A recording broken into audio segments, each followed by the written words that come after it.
Ah, there we are. Oh, hey, how's it going? Hey, Josh. I'm doing well, mate. How are you?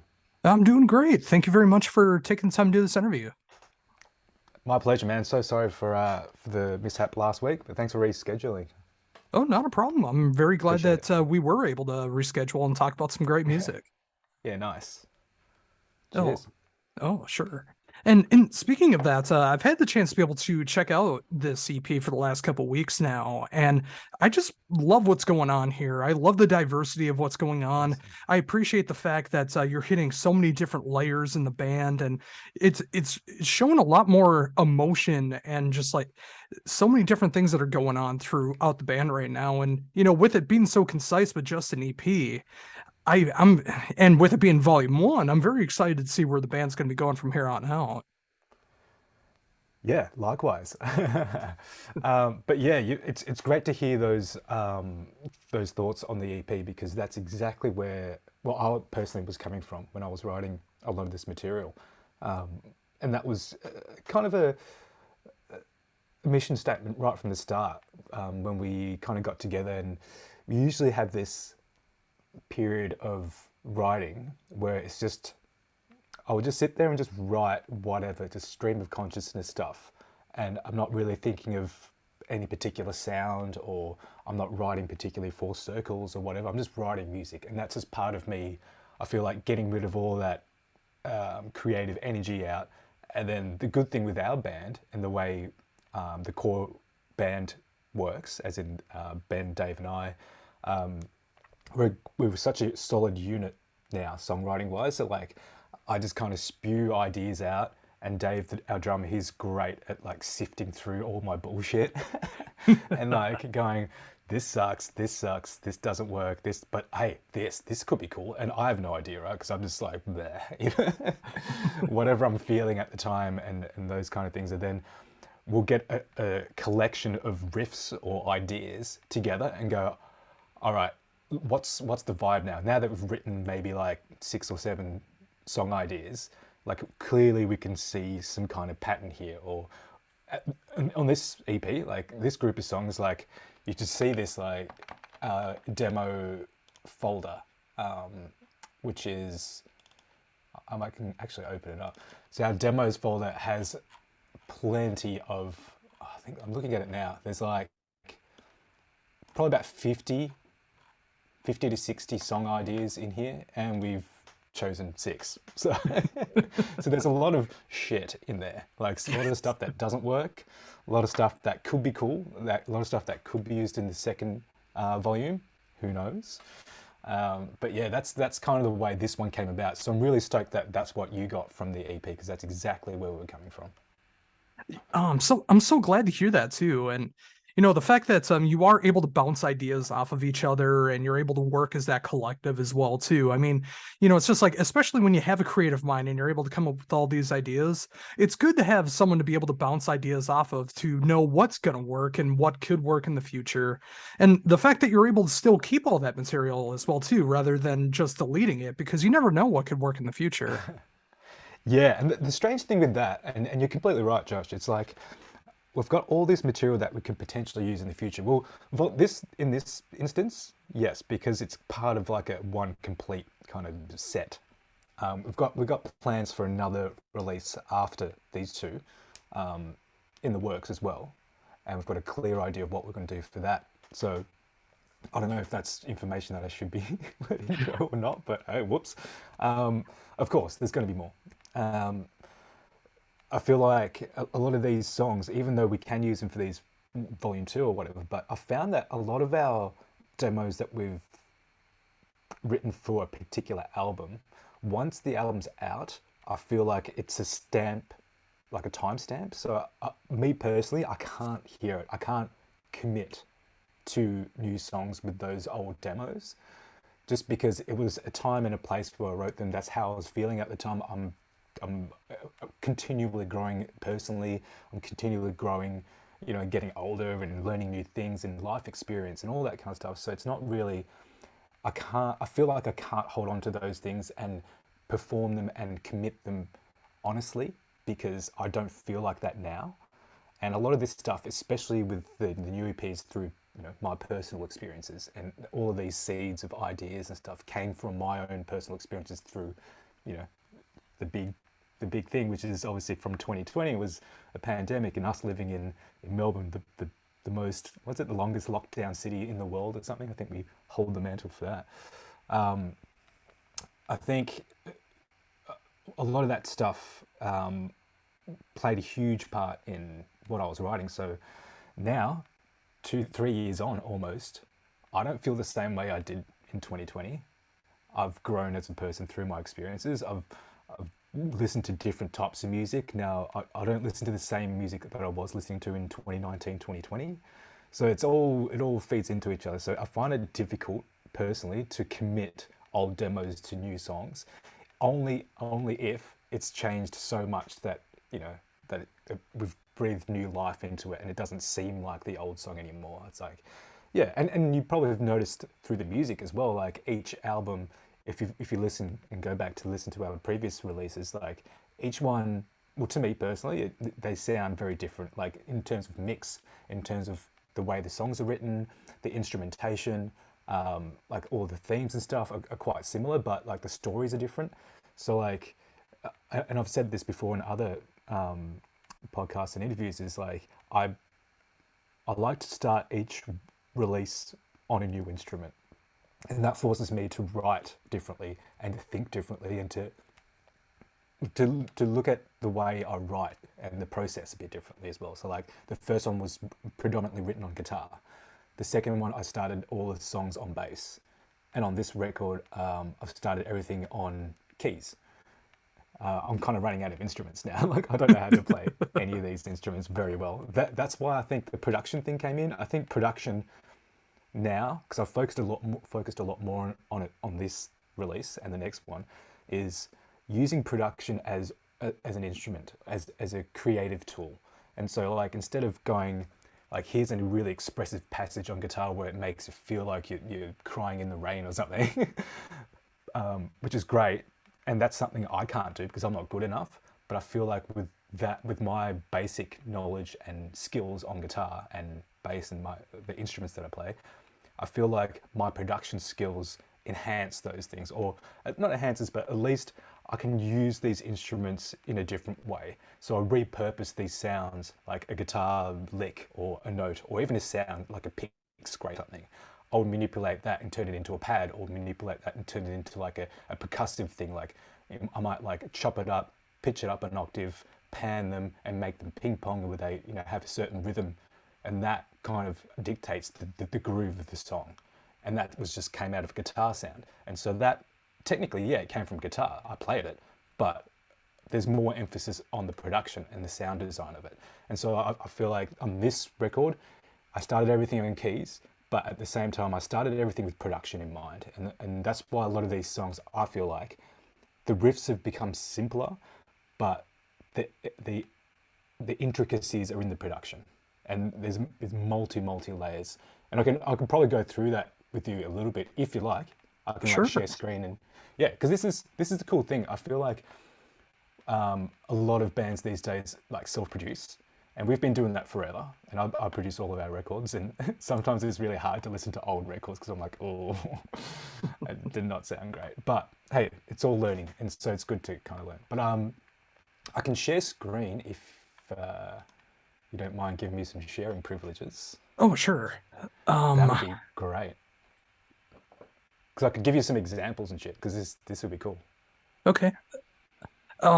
This would actually be the first time I've done this. Do you know how to do that from Zoom? Oh yeah, and you can hear whispering in my ear when you... Getting that audio? Oh yeah. Great, awesome. So the only downfall with are you recording through Zoom? Screen recording?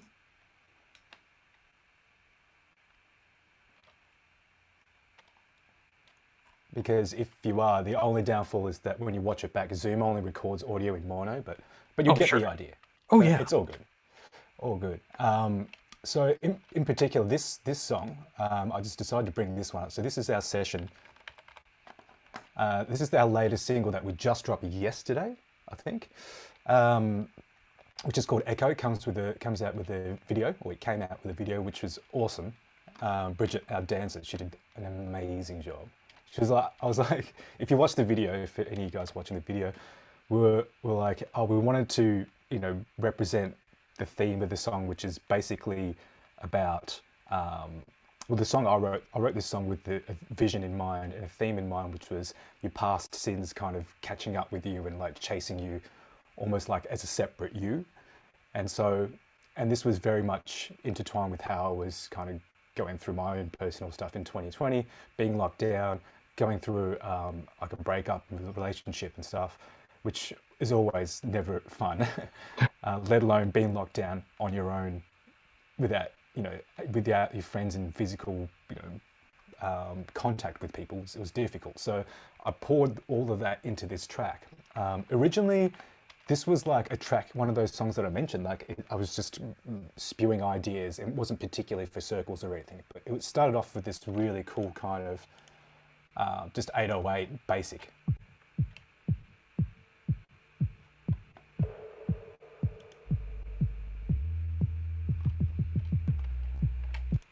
And so these examples of like how I use production to my advantage is things like, one, the piano starting, and little production sample things like this. Sounds like a drop in a cave or like a big cavernous reverb. And to me, what I wanted to do was I wanted to feel the intro to feel very isolated and very close. That's why there's only a kick drum and an 808 sub bass that surrounds it. But what I wanted to do was, because they're both very kind of in your face, very, very close, and especially the voice, the vocals, are very much very quiet and almost whispered. Won't let me lose, so close.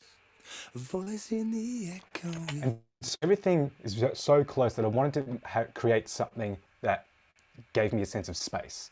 And that's why like I put in this big drowning sample here of this big cavernous reverb, because everything's super close. It's like boom, and then you hear this little thing.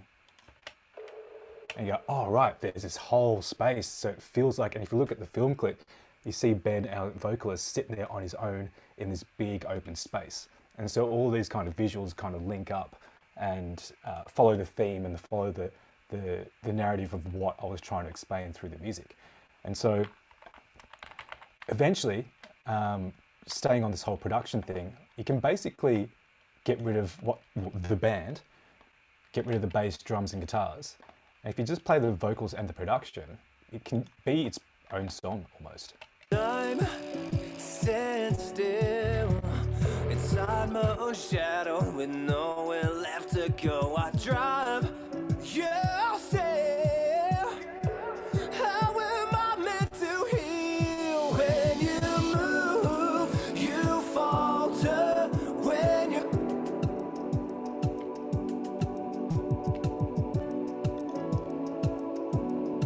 And even little minor things like on the piano here.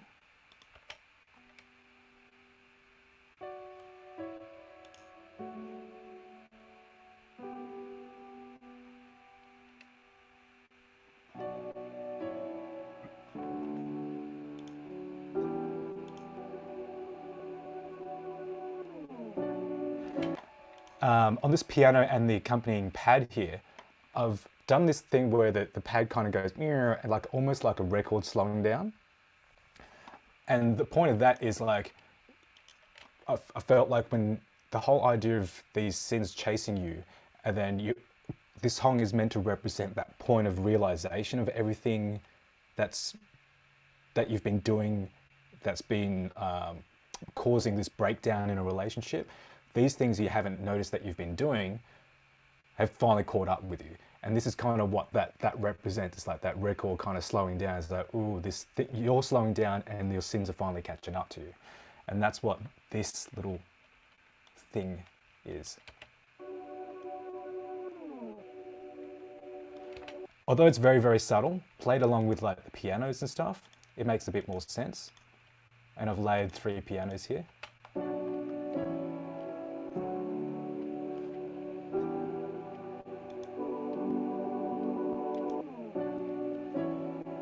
that little thing there.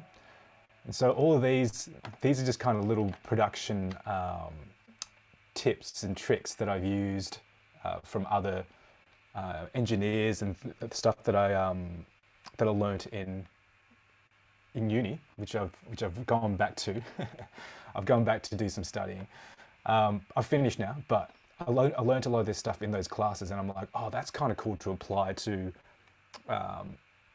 these kind of little, I guess, Easter eggs, little things that no one would ever really link up.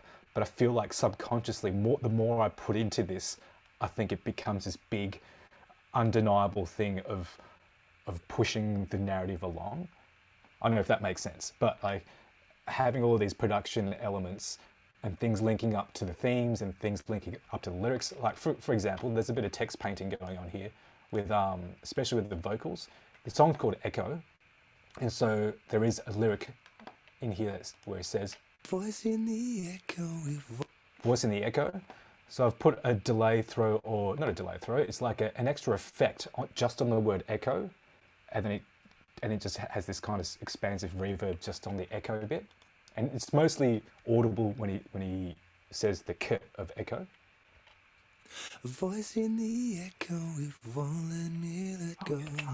Again, that k, that reverb is also referencing the space that I created using that little snare droplet thing that I showed you earlier, this thing. So it puts those two things in a certain space, but everything else is super, super close. And so, because I wanted, obviously, the message to be really intimate, but at the same time, I want the result of it to be quite expansive. So things like that, and like layering guitars. Once everything starts to build up, we've got our drums.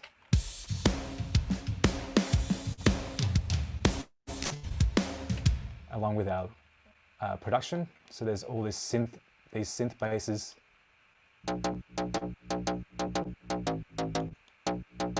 Really pointy, kind of harsh saw bass going on there, as well as the actual bass.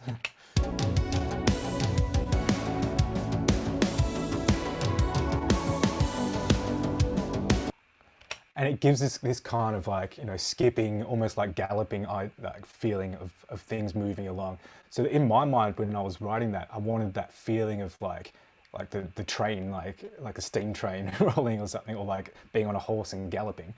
That idea is still feel like you're moving across this plane, but you still feel like there's something behind you constantly following you. So a lot of these things, although at first glance it might seem very kind of straightforward, it's just a tom beat with some synths and a vocal, but a lot of these things are very strategic and they're placed there for a reason. And I feel like, especially being in lockdown, and this is the thing that happened with a lot of the songs, is what happens usually when we write songs, that I'll sit at the computer and just with a guitar or whatever instrument that I'm using, and just spew ideas while I have the dudes behind me, and they kind of, give me their ideas, and Benny gets on guitar and he'll play along and he'll go, oh, maybe like this, and like, yeah, cool. So it's a very collaborative effort in that sense. But this time around, because we've been locked down, all of the ideas and the building of the ideas, I didn't have 2 or 3 dudes behind me giving me their ideas. So I was kind of on my own with that. And so the result of it is like, do you want to see how many tracks there are in this song? If you want to open up all these tracks, we end up having a pretty stacked song. So what might sound like,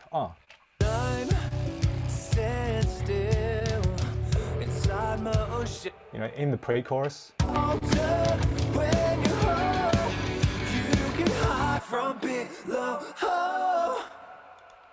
a lot of vocals. We went to town on vocals, and looking at all these tracks, what ended up happening is I just threw everything at it. I didn't have people saying, no, stop. That was the thing.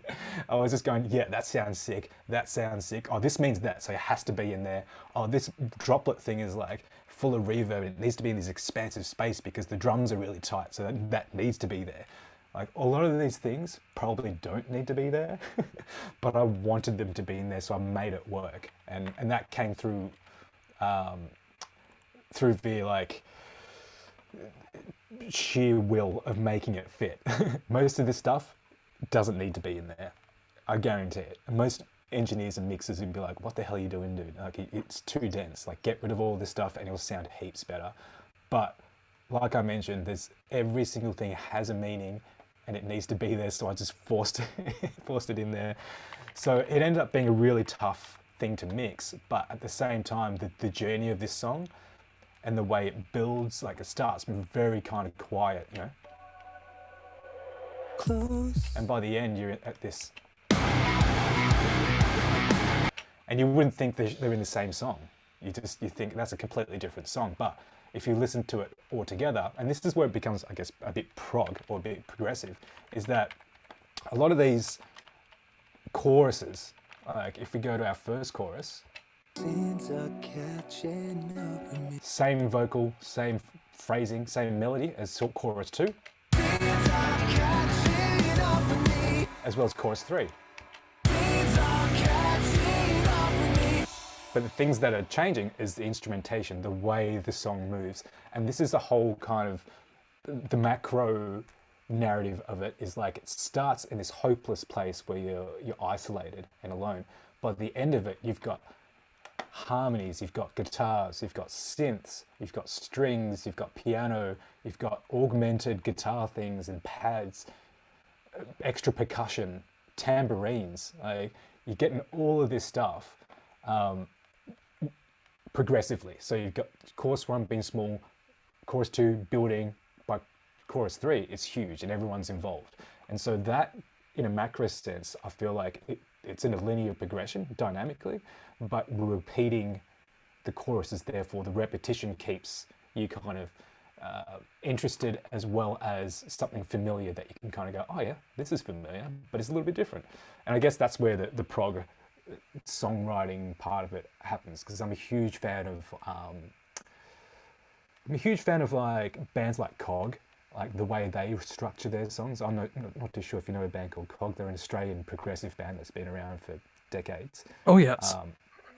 Yeah, they're great. I love Cog. And I grew up with them when I was like, they were very influential in my songwriting, in my progressive songwriting. But at the same time, you can probably hear the influences. I love pop.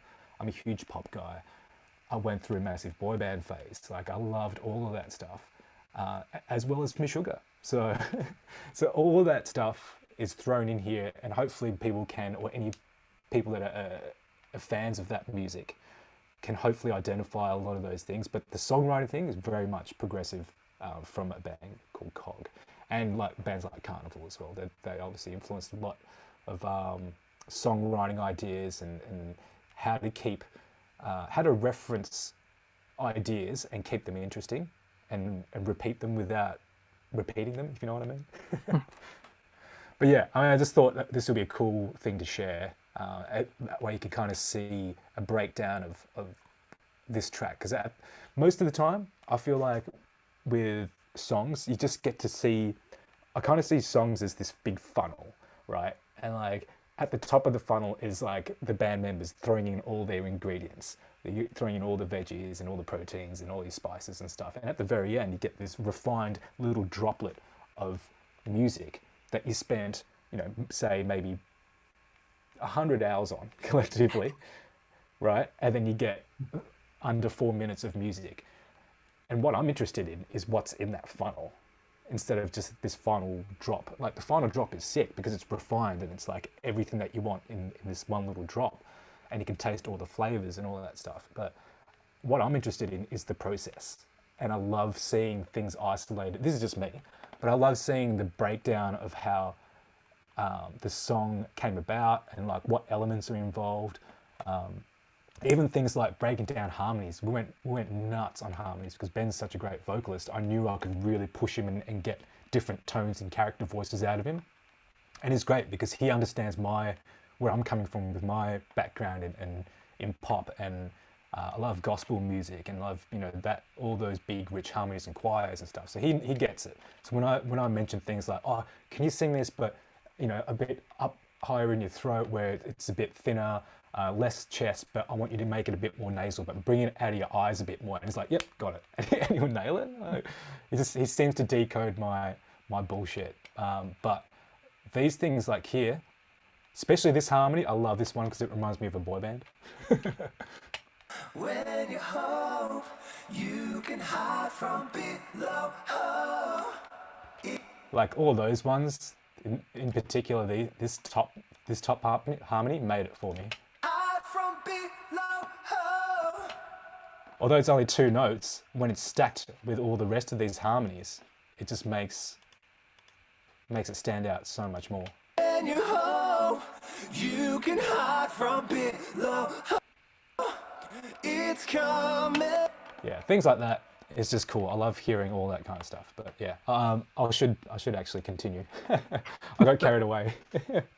Oh, no worries at all. I love hearing that stuff, and I love knowing that, Awesome. that you do put so many layers into it, and it gives all the songs that replay value because you're able to discover so much more that's going on to it. Like, you know, Yeah. maybe you just want to listen to the guitars, maybe you just want to listen to the bass, maybe you want to listen to all the sound effects, you want to hear like how the vocal production is done, and the fact that you do put so many hours into each individual song, let alone individual parts of a song or instrumentation in a song, really shows like the power and finesse of what you can do as a producer, as a songwriter, and you're able to do all of these things. And you know, even like you said yourself, you know, it's like some people might say take those parts out, they won't even be able to hear it, but for you, you're able to dissect these things, and other people will be able to hear them as well too. I think with more replays, they'll be able to appreciate the songs that much more.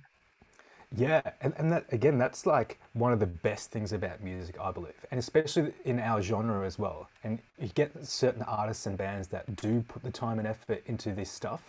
I mean, 99% of bands do because that's obviously what they love doing. They love creating music and love putting these things together and giving them meaning and giving them, especially like it's a cathartic experience a lot of the time as well because it's well for me personally, I find it. I'm not the kind of person to sit down and just like work through my issues in an open forum. You know, I don't do that. I'm more of an introvert, and I tend to express myself, and I tend to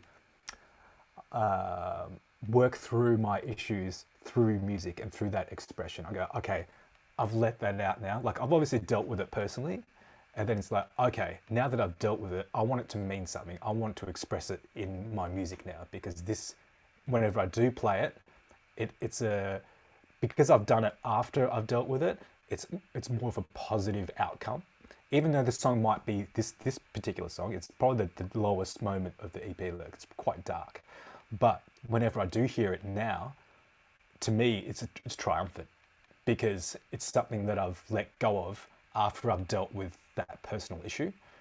And so now that whenever I listen to it, although the lyrics and the themes are quite dark and it comes from a dark place, it's on record or it's out there because I've dealt with it. And to me, that means everything. That means whenever I do perform it live, it's always a happy, even though, like I said, the lyrics might be dark and people might be going through the same thing at that time. But for me personally, if I do play it, and whenever I do hear it, it's a positive and empowering moment for me because it's like, yes, I've dealt with that, and that's the proof that I have, and that's what's cool about music as well, I think. Oh, for sure. And I think that's so true, especially when it comes to dark music and when you're a creative mind and you want to look for an outlet to be able to express those emotions and be able to move through it. It's a very cathartic experience. And whether you're with it yourself and you're putting the lyrics to paper or you're putting the music together or just listening to it back or playing it live, you know, that you're able to go through those emotions. But just like you mentioned, like when you're doing that live, there's other people who might be feeling those same emotions, and they're able to have that cathartic feeling behind it. And the fact that it is such a shared experience that people will go through in some capacity, whether it's something like a pandemic, it's a breakup, it's any other sad material that's out there, it's shared emotions that people feel, and they can get such a triumph, they can get such a great feeling out of it because it is a shared experience and knowing that you're not alone with those feelings. Absolutely, man. Nailed it. And this is why we do it. And it's something that I've come to find that I wouldn't say it's a necessity. It's not like I need this to live or anything, but it does give me fulfillment. And that sometimes it's hard to find. And sometimes that target, sometimes it moves. And if it stops becoming fulfilling for me, then I'll find something else. I'm not really, as much as like my life has been music and I love doing it, at the same time, like I'm very much like okay with things not working out the way I want it to, and to find happiness and find fulfillment in something else. Like it doesn't have to be music. At the moment, I'm teaching. I've started teaching audio and production at a lecture at the university, and that in itself, I never thought that would be as fulfilling as it has been. Being able to pour all my experiences and all the stuff that we did wrong, because my God, we did everything wrong. We're very much a DIY band, and we were self-managed for so many years. And everything that we do, like all of our productions, like I mentioned, I do all the productions. Our drummer Dave does all of our art direction. He designs our shirts. He does the album covers. He does the music videos, as well as play drums and help write songs. And Ben is a great vocalist. He writes a lot of riffs and helps write the songs as well. Gives us super clean direction. Sometimes he's the voice of reason because Dave and I have a long history together. We started the band basically. Ben's a later addition, although he's been in the band for a number of years now. But like he's the younger one, and so. And having three people like that as your core members is great because you always have that one deciding, clear, level-headed guy who Ben is. And that's why our songwriting team and our band basically is like probably the strongest it's ever been because the unity is so strong. Like we're a unit now. And so like all those things kind of help us with keeping the band going because we've obviously had a chat as we get older. We're kind of in our twilight years of our career, as we call it. Our our goalposts have shifted a little bit in the sense of like we're just as passionate about writing music and expressing ourselves, by all means, but the thirst to become this world dominating band. Obviously, when you're a teenager, you want that. You want to become like the biggest band in the world and like tour the world and do all that fun stuff. We've obviously had a taste of it. We've been overseas and we've done the overseas touring in the bus and it's really really fun.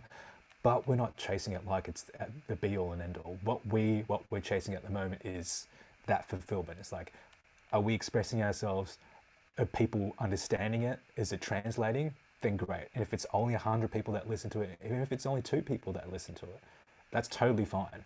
And if it helps them, then even better. So we're just at that point where, especially when we play shows now, my favorite part is actually hanging out with people that come to the shows and showing our appreciation. Not only showing our appreciation just to play well and to put on a really good show, but to actually thank them personally and be like, hey man, thank you so much for listening to our music, especially if you've been listening to us for more than a couple of years.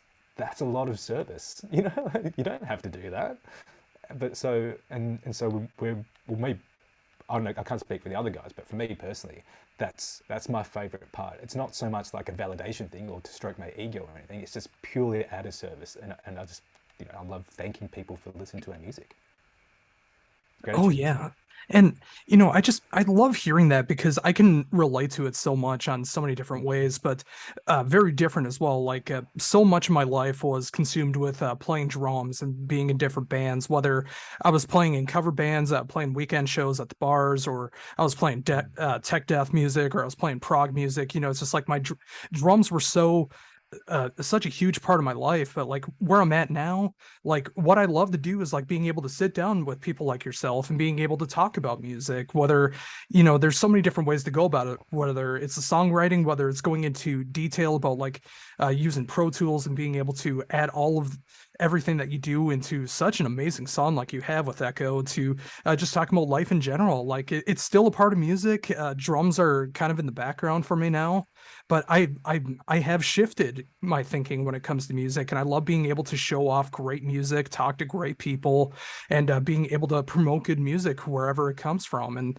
the fact that I can have someone like yourself who has like that same mentality of just like you don't need to be the biggest band in the world. You just want to write the most authentic music for yourself and hope that anyone out there will be able to appreciate the music that you do. And you can still do something else, like being able to teach and being able to show people how to create music on their own and being able to work on production and mixing and all of these different things that you do. That can be just as rewarding, and I love seeing that. Oh hell yeah, man! And that's exactly what I mean by that. The whole teaching thing. It's like being able to see your students' kind of eyes light up, or the realization, that point of them going, "Oh, I write songs. I can make it sound good, and I can put it out into the world, and other people can hear it within hours," which is mind blowing. I mean, especially coming from back from my day, because I'm a bit older, you see. Back in my day, we'd had to obviously go to a studio, or even if I was recording myself, there were hoops to jump through just to be able to get stuff on the radio, or just to be put stuff out into the world, like CDs, and ship the CDs. Because back then there was no Spotify, there was Winamp and LimeWire, like, and that only works if people want your music, and people won't want your music if they don't know it exists. So we're very much a Facebook band. We're very much an internet band. We're just on the cusp of social media kind of blowing up. Back in like 2010, when we started the band. But the cool thing is being able to see these students and go, oh, the realization, and then I can go, all right, well now, not only can you just record yourself and then mix it and then put it out in the world, you can use your skills now creatively. Like, okay, you've got to just say if you're just an acoustic guitar and vocalist, you can do so much with that. Let's just use that, use some of your vocal samples, use some of your guitar noises, and maybe manipulate them and create a drum kit out of it, or maybe use it as a pad and make it a bit more expansive to get to lift the vibe of the songs. If the song is very kind of airy and uplifting, then let's mix it that way. Let's add instrumentation to support that theme. Those kind of things that polish a production from just the raw talent to polished song that can be listened to on the internet or on Spotify and move people. And that's like everything. That's huge. And so it's been super, super rewarding for me to teach, and like just by doing that has reinvigorated my kind of sense of creativity, and the boundaries that were slowly inching in over time with circles have now kind of extended back out to where it was originally, which is great. It's almost like at the moment in Victoria, we're dealing with some flooding at the moment. There's lots of rain and there's floods in the area. I kind of seeing that as almost like a metaphor at the moment of like the waters are starting to creep in towards your house, but you don't notice it because it's so slow over days and days and years and years and years, that I felt like that my creative boundaries as circles has become quite narrow. And so whenever I write, I sometimes feel a bit bogged down in the sense of like I've done everything, and I don't want to feel that. And by teaching and seeing all this, being around this young creative energy, which is my apologies. Zoom ran out on me. I do apologize about that. Oh, good. I noticed that. Yeah. Yeah. As I was saying, it's great. So yeah, just to finish up, it was teaching has been great because it's given me all that kind of creative freedom that all this young creative energy has allowed me to do, which is awesome. So I'm super stoked at the moment creatively, It's really helped me a lot. So, yeah. When's the last time you played drums, Josh? When's the last time you got behind a kit? The last time it's coming up on about 4 years now, just due to Really? different circumstances. Okay. The last band I was in kind of fell apart.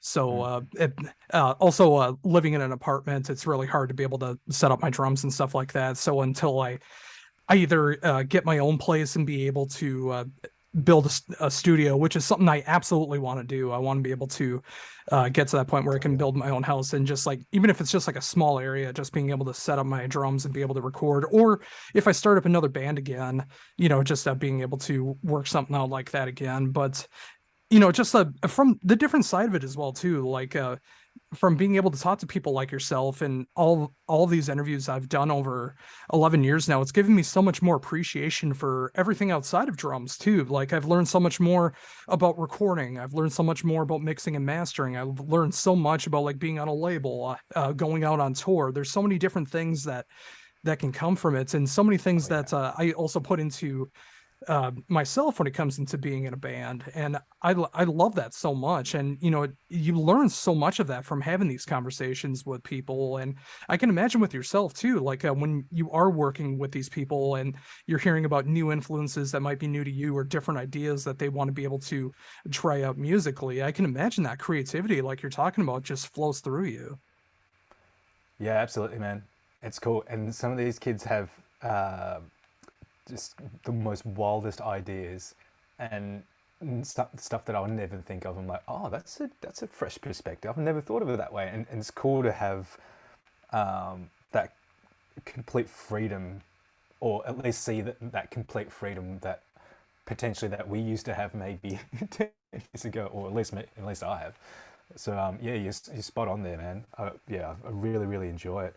But yeah, and you're right. I think music and being in a band is different to writing songs. You know what I mean? Like writing songs is just probably 5% of it, and I'm being legit here. Like I'm sure you know, it's like so much of from okay, so from writing a song with your mates in a band, or just writing a song with your band, to being on stage performing it on tour.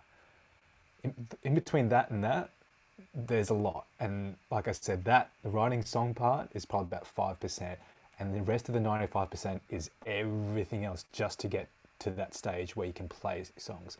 You've obviously got your marketing, you've got all of your obviously printing, all this stuff. You need that in advance. Even just production stuff. If you're going to go on tour, like what do you need? Are you going to tour manage yourselves? Who's going to sort out the back line? Are you traveling with all your goods? How much does all your stuff weigh? How many cases do you have? What's the airline, 20, is everything under 23 kilos at the moment? Because since COVID, they've changed their rules where they have only 3 pieces. It used to be 4 pieces, but that's only domestic. If you're going international, it's going to be, I can go on forever. and then not only that, you've got like production stuff, like who's doing lights. Are you going to bring in a lighting director with you? Are you going to bring a tour front of house person with you? Do they need accommodation? Are they happy with sharing Airbnbs, or do they need their own rooms? How much do the rooms cost? Is the accommodation close to the venues? Is it on the way to the airport? Like how much does it cost to get, extra trolleys at the airport? You've got to factor that into your budget. You've got to make sure that all the routing is correct. You're not wasting time moving to different cities. Like make sure you go at one go. If you're going to do weekends, if you're starting off as a smaller band, if you're doing weekend shows because you still have a day job during the week, then you got to, I'm talking Australian touring here. Different to Europe and the States, whereas you probably drive to a lot of the places. But in Australia, because the cities are so few and far between, and it probably takes between 8 to 10 hours per gig to drive, if not more. It's just not viable to hire one. If you hire a car, you need to hire it for extra day to get back and to get there as well. And not only that, you're going to make sure that the fuel is unlimited Ks, and whether you need to pay extra for X amount of Ks, that's usually in fine print that they don't tell you until you return the car and go, oh, by the way, we noticed that the odometer says an extra 100 kilometers, you're gonna have to pay $5 per kilometer. You lumped with this invoice for like thousands of dollars, and you didn't read the fine print. There's all of these pitfalls that bands can potentially fall into that can ruin a tour, and especially when you're pretty much going from gig to gig, with your earnings. And hopefully, and that's why all the bands like, please don't take our merch money, because that's literally what we have to pay to get to the next city or to make up the costs. And not only that, you're obviously paying for your crew. And if you've got a crew, can you afford a tech? You got to, not only are you paying the tech, you got to pay for their accommodation, their per diems, their foods, their, you know, the transfers, the accommodation. If that's one more extra person, does it mean you have to get a 12-seater rather than an 8-seater? You know, do you need a trailer? Like, just that, and that's just on the physical production side of touring, not to, you're not taking into account all the marketing that's involved, targeted ads, like whether you're going to do a special video for this particular city. You look at your stats, like, is it worth going there? Like, there's just, and that's got nothing to do with writing music, right? It's crazy. But, well, for me anyway, I'm more on the music side of things. I do a bit of the tour organization logistics stuff, as you can probably tell. But our drummer, Dave, he's kind of more of the manager. He deals with the emails. I've kind of stepped back. I'm like, no thanks. I'm just not going to answer a lot of these emails because it's just too much. I'm the songwriting guy. That's my excuse. But then it puts pressure on me. It's like, well, since I haven't done any of this shit, I better write something pretty good. Yeah, it's fun. Hey, it's fun being in a band, guys. It's fun. Remember? And that's not to take away from the great moments of being in a band. And there's so many great special moments that can come from it. But especially, like you mentioned, like when you start to do more than just doing weekend shows, especially here in the States, where you can just like drive like a half hour, an hour to your show.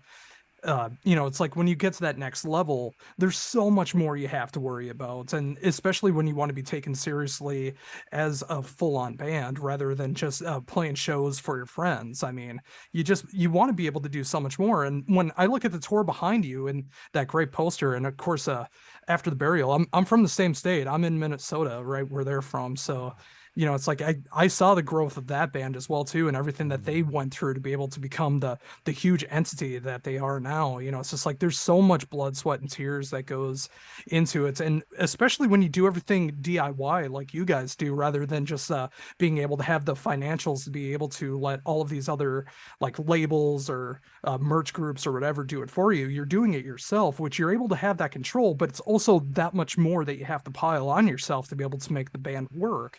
And the fact that you're able to do what you do and you're able to have that creativity and you don't want to kill each other at the end of the day with all of the things that can go wrong outside of the writing or practice or live gig process is just so great to see.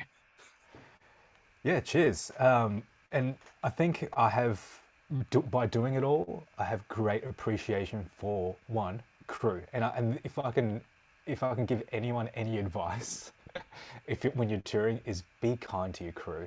Be kind to if you're a supporting band, and this is what we learn, supporting bigger bands like After the Burial and Dillinger Escape Plan, and those kind of bigger bands, or way bigger than us anyway, is the first thing I made sure to do was to introduce myself to their crew and to let them know that we're here to help, and let us know if we ever, you know, overstep any boundaries, or because I remember this was our first international tour. We're, you know, five dudes from Australia, from Melbourne, and a couple of us, three of us, had never even left the country, let alone tour in another country. So the first thing I made sure to do was to, obviously say hello to the crew, be nice to them, got them a coffee, you know, or a drink of water or whatever they wanted, and just being on hand to help, and being obviously being punctual and all those things that are just common sense. It's not a party, that's for sure. And we've had it internally. I remember on that particular tour, we had a couple of run-ins with a couple of our members, just because they were kind of taking the piss, you know, as in like, I don't know if that's an Australian term, like. Oh, I totally get that. Yeah, good. So you get it, right? So they were just kind of like, oh, we're finally on tour. Let's just drink a cask of wine and just have party and all that stuff. I'm like, yes, when it is time, yes, and we're not, you know, in front of other people / you know, other important people. Make sure all your stuff's put away. Make sure we're done for the night. Cool. All we have to do is just take it easy. Then hell yeah, I'm up for it. But this was during, you know, pack up times while they were playing, like running around the green room being an idiot. And of course, that's not going to look good. If not only is it just the band that will see you that way, like to be honest, I don't really care if the band thinks poorly of us. It's more so the crew, because they're the people that talk to other crew.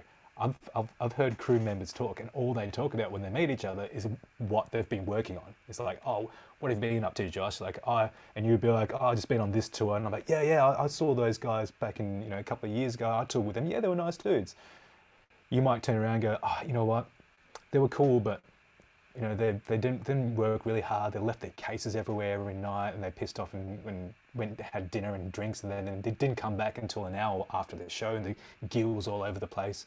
And be like, okay, I know that kind of band. I probably won't work with them again. And then I'll probably talk to the band that I'm working with and be like, oh, have you toured with that band? And be like, yeah. So yeah, word travels fast. Like crew members talk to each other all the time, and they work constantly around the world. So being nice to crew, being punctual, all the common sense stuff. That'll be my advice. If I'm ever going to give any advice, be nice to crew. Oh, absolutely. I couldn't agree more. I mean, they're the ones that make sure that the band is going to sound good live. They're the ones that make sure that the lights are going to look good on you. They're the ones that are making sure that the PA is working properly. Everything that could possibly go into making the live show sound as good without playing the instruments themselves live on stage. They're the ones that are responsible for it. So when they treat you good, they'll treat you good in kind. Exactly. And when you're a team, like recently our last tour, we finally had our lighting director tour with us, and that's the first time we were able to take a lighting package with us, which is a big deal because like we get our own lighting rig, which is sick, and we've time coded it so it matches with our music and everything. But the main thing was our crew were just rad dudes, and like when you have a unit like that where it's not band, crew, and working relationship, it's just we're all one working entity, and when that happens, that makes the tour so much better. That it's kind of like the energy is really good as soon as you rock up to a venue. When you're loading in, everyone's kind of smiles and joking around, everyone knows what's happening, so you're always like one step ahead of the other crew member. You're like, yep, cool, done for you, mate, here it is. Everything laid out for you the way it's supposed to be. Everything works, everything runs really smoothly, and not only that, the energy flows on through the other bands as well. If they see the main band getting stuff done, being professional, making sure things are working properly, being punctual, having a good attitude, then that flows on with these other bands. And we've got some feedback from them saying, this was a really fun tour. You guys are really relaxed and fun. And it's like, that's the biggest compliment we can get as a support band. Not a support, as a headline band. As like, not so much of like, oh, you guys were sick. I mean, that'd be great if they praise this. But the more important thing is that, hey, you guys are cool to hang with. And I think at the end of the day, we're here to have fun. And it is fun. And we do it because we love it. And to be able to share that with other musicians who have the same outlook on being in a band, that's when a tour is really, really fun. And you're getting stuff done, you're making money off merch, you're supporting each other, and everyone's having a really good time. And at the end of the day, you go home, it doesn't matter how much you earned or not, because all you remember is those memories of like, fuck, that was an awesome tour. It's not like, fuck, we made so much money, that was awesome. It's like, nah, I had a really good time. I created some really good friendships. These people I'll probably know for the rest of my life. If I ever bump into them in that particular city, if they're from a different state, they're the first person I'm going to give a big hug to, those are the things that you remember. Those are the things that kind of make it worth it being in a band. That's for sure. Those kind of relationships. I know, especially bands like that Caligula's Horse that we toured with in I Built the Sky, that we toured with in Europe. We obviously knew the band, but we didn't know them personally. But what better way to get to know someone than live with them in a bus for a month, And so luckily, we were super lucky that everyone was just top-notch legends, and so everyone got along. Our tour manager, Salo, she was amazing. She made sure she was babysitting, 18 middle-aged men and did a great job. And so, yeah, that was just such a memorable tour. And so whenever we do go up to Brisbane or Queensland, the first people we contact are the Caligula's Horse boys and say, hey, we're coming in, would you like to come to the show? Would love to catch up. Let's grab a coffee or a beer or something and have a chat. And they're the things that I look forward to. It's like, yeah, playing the show, of course, I look forward to it, but I look forward to seeing my friends. Oh, it's so true. And the fact that you are able to maintain those relationships, crew, band, fans, whatever the situation is, it's just like those are the things that matter so much. And it makes all of the trials and tribulations of touring worth it when it's all over, when you're able to maintain some good relationships that you may have never had before. Yeah. Have you ever done any traveling outside of the States, Josh? Sadly, just in the States, but Have you? I have talked to a lot of international bands Yeah. about like how it works over in Europe, how it over in Australia, of course, like all of these different things that go into it. So I can live through it vicariously through that, but I haven't had the Yeah, yeah. opportunity yet. Yeah, well, I was going to say, if you traveled internationally or traveled outside of your state, and if you just happen to bump into your mate that you haven't seen in a couple of years, that first meeting of like seeing them in the flesh and like, hey, and like you give them a big hug and like, say, what's up? That feeling, imagine getting that feeling every city that you go to. And that's what we've kind of been able to create is like, because we've toured a fair bit around Australia, we've made the one like long-term fans that continue to come to our shows have just become friends anyway because we see them a lot and we interact with them online a fair bit. We just become friends anyway. And obviously bandmates that we've toured with in those particular cities, like, and that feeling, like, as if you wouldn't love that feeling of not seeing a friend for a couple of years or a few years, and then finally seeing them and giving them a big hug and saying, well, "What's been happening, dude?" Like that feeling, you get that from every city you go to when you kind of tee it up and you're like, "Can't wait to see you guys" or whatever. Come to the merch desk and we'll say good day. Those kind of things. That again, that's the kind of stuff I look forward to now. It's not as much as I love playing, and don't get me wrong, that's primarily that's what we're there to do. But the added perks are just seeing those friends and those familiar faces and being able to catch up with them, seeing what's going on in their lives. Like they know what's going on with us. That's more so about them, and I like that's why I like talking to people at shows, and that's probably one of my favorite things to do. Is like, what's been going on with your life? How is our music, or if how's our music affected your day? Those kind of stories. I love hearing those kind of stories because what it makes me feel like I've done something good. Oh, I totally understand that. And the fact that it was taken away from us for a period of time with the pandemic, it's something that especially when you're in the midst of touring and writing and being in a band, you think something like that's not possible because it's just like maybe that could have happened like centuries ago. You couldn't think it would be something that could happen in 2020, and then it gets taken away from you. And obviously financially it can hurt as well too, but just being able to maintain those in-person relationships as well too, it's like that can take a lot out of you. And just like you've talked about like the struggles that you went through during that time, like I've definitely had my battles throughout that as well too when it Oh comes to yeah. that. So I definitely understand. And the fact that we're slowly but surely getting back to where we can maintain those relationships in person again, it's so important. I mean, you don't even realize it sometimes until you see that person in front of you and you're able to give them a hug and you're able to just be able to talk with each other. You realize how important those things are in life. Yeah, man, and so much. And at the end of the day, we're doing human things. Like, what music is something that, I mean, to me, it's something that's come out of my brain through my fingers out into digital world, into the internet that flows out to everyone and through their ear holes, and then it does something in their brain that makes them feel a certain way. And that in itself is a very human thing. Like, it's something I've created has made someone feel a certain way. And especially live shows as well, when you get that cycle of energy where you're performing the song and that person in the front row or someone, even if it's right at the back, but they're just grooving it and like, oh, this is sick. Like that feeling is very human. And then with that energy that flows through us from stage, the audience gets it and then throws it back at us and get this cycle of energy that continues. And that's something magical that only humans can do to each other. I feel like, I mean, I know I've listened to some AI music and it's pretty good.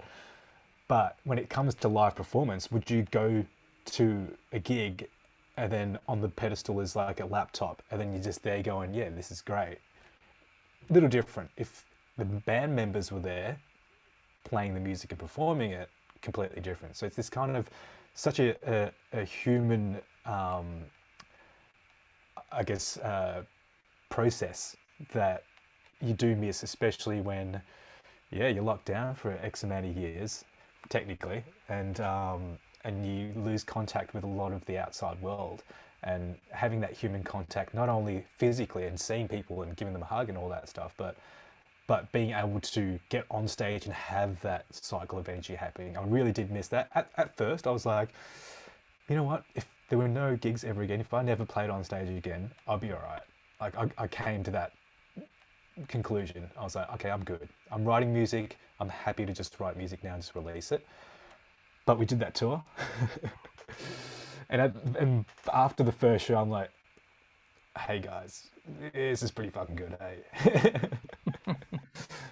Kind of miss it. It's really cool. I'm still good with it, and if the world kind of flipped and said, what, no more gigs ever again, I'll be able to deal. But while it's still here, I'm gonna still do it. Oh, for sure. One thing I did want to bring up, you mentioned it's very early in this, and I wanted to circle back on it. No pun intended. I wanted to circle back on it. You mentioned that, obviously within 2019, 2020, it's like you're a different person back then than you are now. Like you were listening to different music. You went through a lot of different things that have happened. Like, how much have you say that you've changed musically or changed as a person in the last few years? Ooh, big question, Josh. Holy shit. Just going straight in there. Musically, I don't think I've changed in terms of like how what the procedure or what the process is of creation. I still sit there and just let it happen. I know it's such a bad answer, but I feel like if I'm in a space to be creative, and this is what I did during lockdown. So okay, yes, there is a constructive answer to this. During lockdowns, I really focused in on when I was creative. So the time frame where I felt like most happened, because I wanted to be way more efficient with my songwriting, and because I'm starting to teach now, and other priorities are starting to come up in my life. I'm like, these need attention, but also I still need to write music.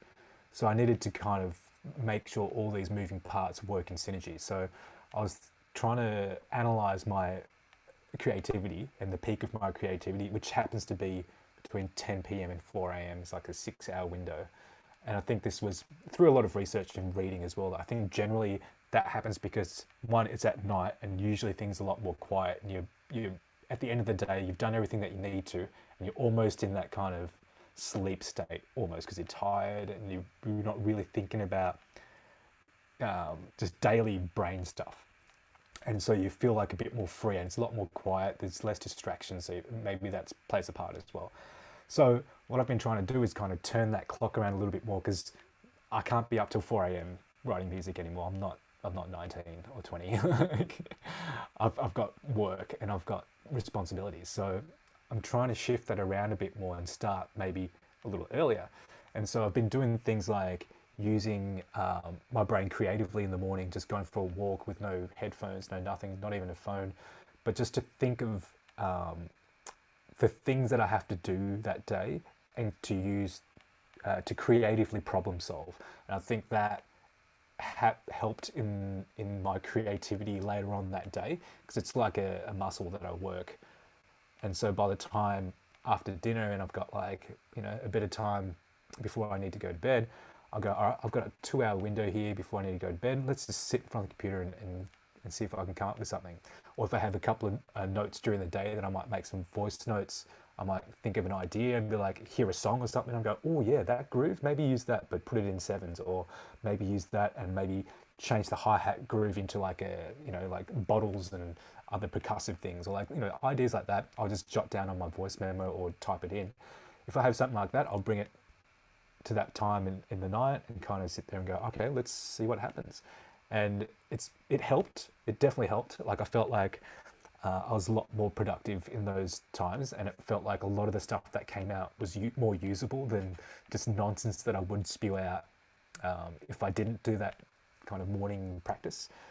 But that's one way it's changed. And personally, it's just, I think going through, I think anyone that has gone through any kind of event or trauma, whether it be, you know, it's up to the individual. Like you're as hurt as you're ever going to be hurt. You know what I mean? Like it's only as bad as it is to you, and to realize that and to kind of overcome those situations through on your own, especially because during lockdown, I live alone, and being locked in your house by yourself, it's like being in isolation. Like I don't mean to, it's just such a first world problem, but like that's why they have ISO in prison.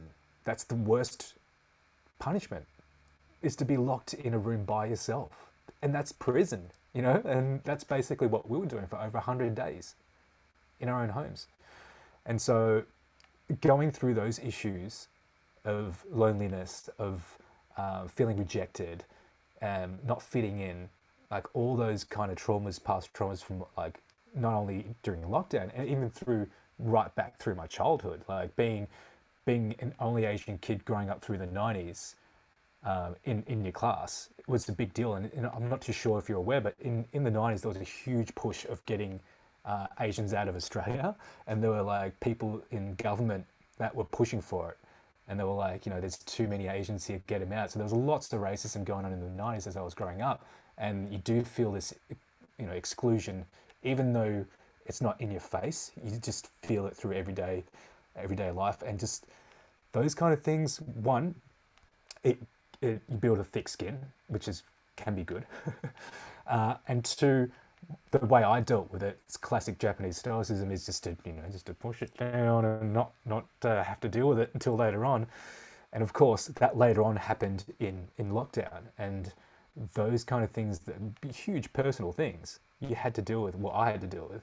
And not only that, I had to deal with it on my own. I didn't, you know, obviously I had friends, which is great, but this is as far as it went. Like the Zoom call, that's all we could do. I couldn't sit down with a friend and tell them of my issues and for them to give me a hug and tell me it's okay. Like, none of that happened. I had to do it all myself. But that, like I mentioned earlier, helped with the songwriting, because I could pour that into these tunes and release it. And once I dealt with it, I can put it into the song and go, okay, I've learnt these lessons. Now, how can I tell this story? And then I'll put it into the song and go, is the song done? Cool. That means I've dealt with it. And it's almost like a big stamp of approval, or like a big tick, and go, have you dealt with it? Yes. There's a song to prove it. And so I guess that's, yeah, maybe to be a bit more creative, I need to have some more traumatic issues. Traumatic events and issues surrounding them. I need to dig a little deeper into my childhood traumas. Oh, sadly, I can relate to that when it comes to like the childhood traumas and stuff. But I can also relate so much to like the isolation. Like still, like it's probably been about 3 years since I've seen a friend of mine in person. Like either it's been through social media or it's been through Skype or Zoom calls, is the best that I've had so far, due to everything that's happened with the pandemic and most of my friends being global and not being able to see them. And, you know, it's just, there's so many things that can go along with that. So, you know, one thing that I've definitely learned throughout all this time and all the trials and tribulations of being in a worldwide pandemic and dealing with inner struggles like that, is for you to be able to find some way to motivate yourself to be able to continue moving on, whether it's creativity, whether it's bettering yourself mentally or physically, or whatever else you need to do, being able to create something new as a hobby, or whatever that case is, you know, just like finding something to be able to just help you push forward. And the fact that you're able to continue doing that, and everything that you're able to do with your computer, and you're able to record so much, you're able to get these ideas and you're able to send them out, see who likes it, who doesn't like it, and being able to just like spend so much time being able to work on what is magnificent art art with this EP. Of course, the main reason why we're talking here is being able to promote this volume 1 of this EP that's coming out next month. But the fact that it's just like you spent so much time being able to do with that, going through all these different emotions and frustrations, and of course at the end, joy, being able to look back and see that you're able to create all of these songs and everything else that'll happen in the future.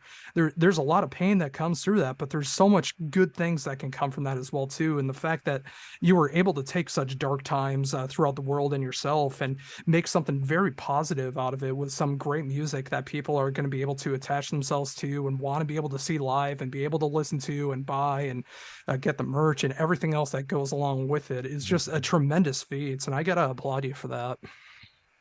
Awesome, thank you, Josh. It's such kind words as well. Thanks, man. Really, I actually really appreciate it. Of course, I'm not the kind of person that takes compliments well. I don't think many people are, but I do really appreciate it, and it's great coming from someone like yourself, man. Like, it's such a music lover as well. I can tell, obviously. Why else would you be doing this? And so that means more, like, to me personally. Like, if someone off the street that may have just heard our single off a commercial or whatever have come, yeah, it's a cool song, man. It's still awesome, but for when you do get such a more of a nuanced answer or a nuanced comment like yours, it means so much more, especially when you know where it's come from and the way I've explained it, and for you to understand that and to be able to, tell me what your thoughts are on it is huge. So yeah, really appreciate it, man. Absolutely. And I mean it from the heart too. As a one-man operation here, just being able to handle everything from emails to doing the interviews to hosting a radio show to putting together a playlist for people to check out new music to album and EP reviews to everything that goes into it. I mean, it's like I know you can understand that as well too. I mean, we've talked so much about that, where you yourself are working on so much to be able to put all these pieces together to create this puzzle that fits together seamlessly. It's like when you are doing that work yourself, there's so much that goes into it, but it's so rewarding when you're able to look back and do everything you're doing. And the fact that we've been able to talk this long, being able to just appreciate what you've done, all the hard work that you do, and just the kind words that you've said about me, that everything I can say about you, it's just I'm glad to see that it can go back and forth like this, and there's actual authenticity behind it. Rather than just like kind of standing in a line after a show and all the local bands are coming together, it's like, good set, man, good set, man, good set, man, it's just like slapping fives. Like, there's actual authenticity behind it, and that's why I do these interviews. I love showing off good music, I love talking to good people, and I want to spread the word of that. It's no matter where it's from, whether it's local, whether it's Australia, whether it's another part of the world, it doesn't matter, because good music can come from anywhere in almost any style, really. There's good music in every genre. And when I can go out there and help a band that's either been around for like 50 years or 5 weeks, it's like I feel good being able to show another person great music. And that's definitely what I'm hoping here with this interview and everything that you've talked about. It's like I've already been a fan for so long, but I now have a bigger appreciation for the band, for everything that you've talked about, like being able to show the deconstruction of Echo, and just being able to show everything that you're doing on Pro Tools, and just being authentically you, which I absolutely appreciate. And it's just been a great time. Oh, awesome, Josh. Yeah, there needs to be more people like you in the world, man. I really appreciate it. So thank you. Huge. And thanks for listening to our music, man. Really appreciate that too. So you don't have to. So it's great. Sounds, mate, with all that stuff you're doing, man, it sounds like you're in a band or something. Or you've been in a band. Yeah. Doing all of that multitasking. So oh yeah. And the struggle is real, and the commitment is real. Mm-hmm. Yeah, and that's Appreciate one it. of the big reasons why, it's like I love doing this. I mean, I love being a part of the creative side and being able to play drums and everything, but it is a lot of the outside things that's like it caused a lot of band breakups. It's caused a lot of changes in bands. There's like sadly, like I've been playing for ever since I was 9 years old, and now I'm 34. Like, I have not had like a real proper release yet, which is something I still want to be able to do. And I've been in so many bands that almost got to that point, but then everything started to dissolve, which I think every musician can deal with in some band or project or whatever the case is. But It's Oh just yeah. like I don't say it enough, but I think this is another one to say, like, the fact that you can even get to that first level where you can record like a first proper album or an EP or whatever, it takes such a strength to be able to deal with all of these different people, whether it's just the band yourself or the outside influences. It takes such a strength to be able to do that, but to be able to continue on like yourselves and in circles and being able to continue on here to 2022 and beyond is just magnificent to see. Yeah, some may call it stupidity, but there's nothing else I'd rather be doing. So Oh, it's the way it is. oh, that's amazing to hear. And I think with that, I think that is a great note to end on. And I gotta thank you so much for Awesome. taking all of this time to be able to talk to me about everything that's going on in your world right now. And of course, the brand new EP coming out next month. I can't wait for everyone to be able to check it out. And I've been so fortunate to have been able to check this out over the last few weeks. And now, with Yeah. everything that I know just from Echo alone, I can't wait to go back and listen to everything proper and just see how much more I can really dissect and how many layers there are within all of the songs, and just seeing that progression of the band, your songwriting, everyone else's songwriting as well too, and just seeing all these great things about it. And again, I thank you so very much for taking all of this time to be able to talk to me about all of it. Always have time, Josh. Always have time for cool people like you, man. I mean, look, anyone really, anyone that wants to listen to me ramble on, I'm more than happy to talk to them because it, you know, we're nothing without people like you. You know, what I mean, otherwise we'd just be releasing songs out into the ether, which is fine with me. But that's why when people do recognize it and do like it, it means the world to us. So of course I have time for people that listen to our music because you know you don't owe me anything, but you go out of your way to listen to it. The least I could do is go out of my way to listen to you. You know, it goes both ways here. And especially if they love it, then of course I want to hear about it. I want to hear what makes it, why you like it, how you, or what you took away from the song. So yeah, I really enjoy it, and it's not an issue for me to spend that time. So